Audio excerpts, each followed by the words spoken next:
생명의 샘가에서 요한복음을 묵상하고 있습니다. 오늘은 14번째 주제입니다. 요한복음 4장 1절에서 5절까지 사마리아에 있는 수가라 하는 동네라고 하는 주제가 되겠습니다.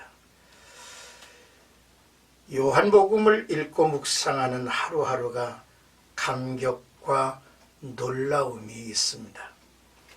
3장까지 묵상 내용을 간추려 보았습니다. 1장은 하나님의 말씀이신 예수님, 그는 창조자이시며 사람의 생명과 빛이 되신 하나님이셨습니다. 그는 말씀이 육신이 되어 우리 가운데 오신 하나님의 아들이시지요. 2장은 예수님께서 가나의 혼인잔치집을 방문해서 행하신 표적으로 예수님은 성도들의 신랑으로 오신 분이시며 인간의 기쁨과 행복의 근원이 되심을 보여주셨습니다. 그가 성전을 청결하게 하는 모습에서 신랑 되신 이의 집 성전, 신부가 머물 집은 거룩해야 하고 이 집을 스스로 사흘 만에 다시 지으리라고 말씀을 하셨습니다. 3장은 예수님과 니고데모와의 만남을 통해서 모세가 준 율법과 예수 그리스도로 말미암은 은혜와 진리의 만남을 보았습니다. 예수님은 니고데모가 말하고자 했던 율법을 거론하지 않으셨습니다. 예수님은 니고데모에게 내가 반드시 거듭나야 구원을 얻으리라고 했고 이를 위해서 하늘의 일이라 지적하신 내가 십자가에 달려야 하리라는 말씀을 하신 내용을 들었습니다. 이어서 3장 16절에는 하늘의 일이며 구원의 복음을 한마디로 선포하신 내용을 들었죠. 이는 성경 66권을 한마디로 압축해서 통쾌하게 전해준 위대한 메시지이기도 했습니다. 바로 하나님의 사랑, 또한 그를 향한 믿음, 그에게 주어지는 영생의 말씀이었습니다. 그리고 예수 그리스도의 길을 예비하려고 보냄을 받은 세례 요한이 예수님에 대한 마지막 증언을 하고 그는 요한복음의 무대에서 사라짐을 보았습니다. 자, 이제 우리는 4장에서 예수님이 선택한 사마리아에 대하여 그리고 목마른 인생들의 모습과 참예배에 대하여 죽음 앞에서 행하신 기적의 말씀을 대하게 될 것입니다.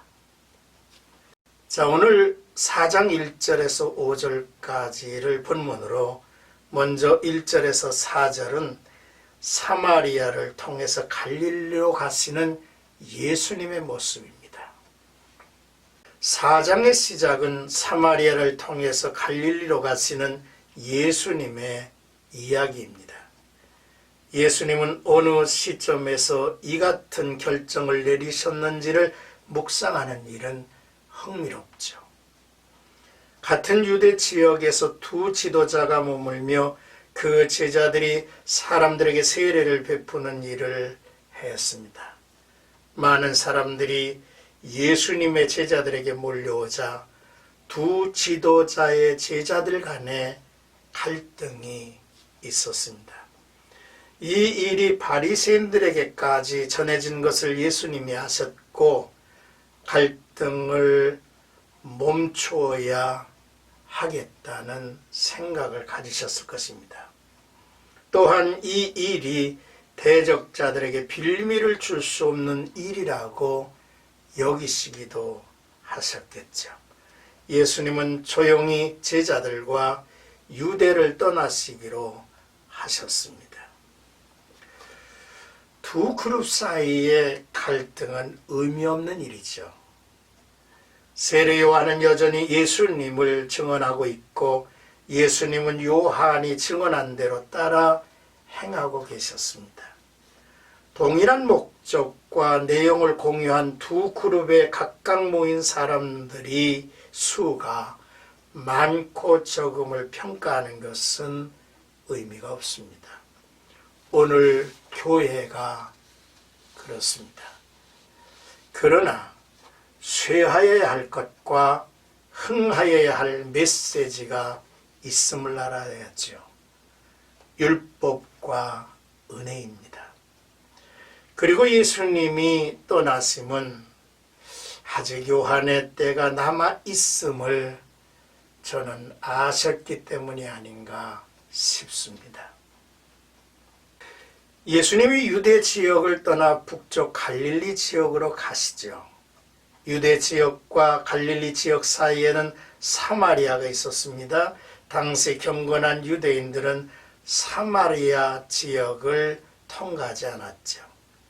그러나 예수님은 이 길을 택하셨는데요. 아마도 깊은 뜻이, 목적이 담겨 있을 것입니다. 우리는 사마리아를 이해해야 합니다. 사마리아 사람과 유대 사람이 원수로 지내는 데는 그럴 만한 역사적 이유가 있습니다. 원래 하나의 통일 국가였던 이스라엘은 솔로몬이 죽은 후에 주전 922년 남과 북으로 분열되죠.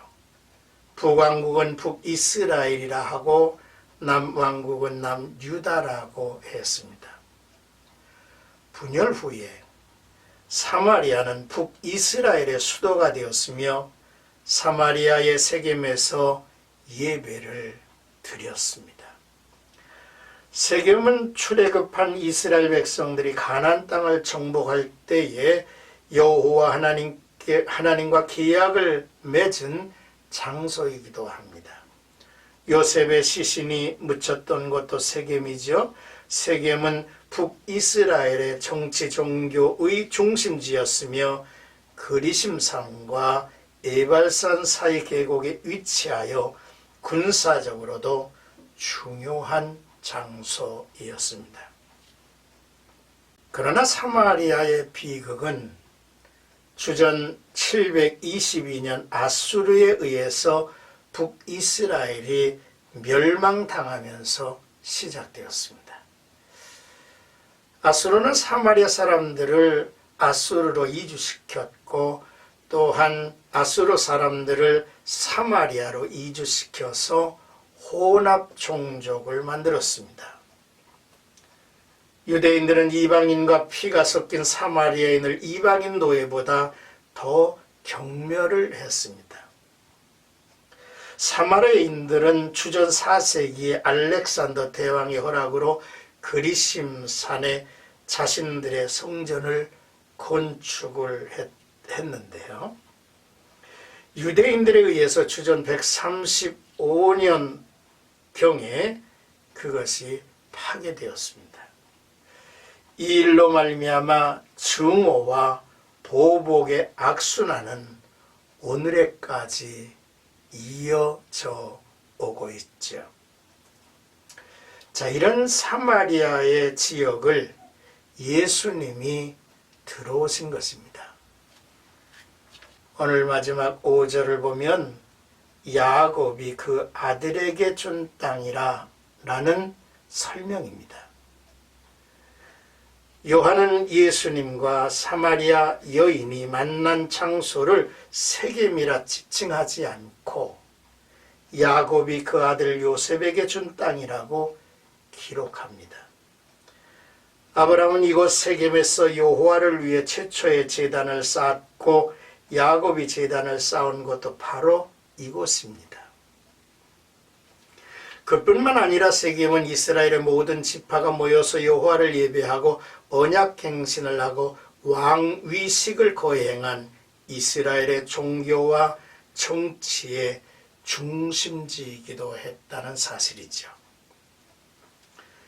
그러나 남과 북이 반목의 역사를 써내려 왔지만 본래 그들은 한 조상 아래 한 동족이며 형제였다는 사실을 요한의 저자는 드러내고자 한 것 같습니다. 또한 이어 기록된 예수님의 말씀에서도 증거를 이제 볼 수 있을 것입니다. 사마리아 여인에게 우리 모두가 하나가 되어 예배할 때가 이르렀다고 말씀하셨기 때문이죠. 오늘 본문의 말씀을 통해서 우리는 이 4장에 담겨진 내용을 참으로 흥미있게 읽고 묵상하며 다가가게 될 것입니다. 나와 여러분들이 예수님과 함께 사마리아를 한번 통과했으면 좋겠습니다. 그리고 수가성 물가에서 여인과 함께 대면하는, 그래서 신령과 진정으로 예배할 때에 대한 메시지를 들었으면 좋겠습니다. 오늘도 나와 여러분들이 믿음의 힘찬 걸음으로 이 한 주간을 그리스도와 함께, 예수와 함께 진행하시기를 주의 이름으로 축복합니다.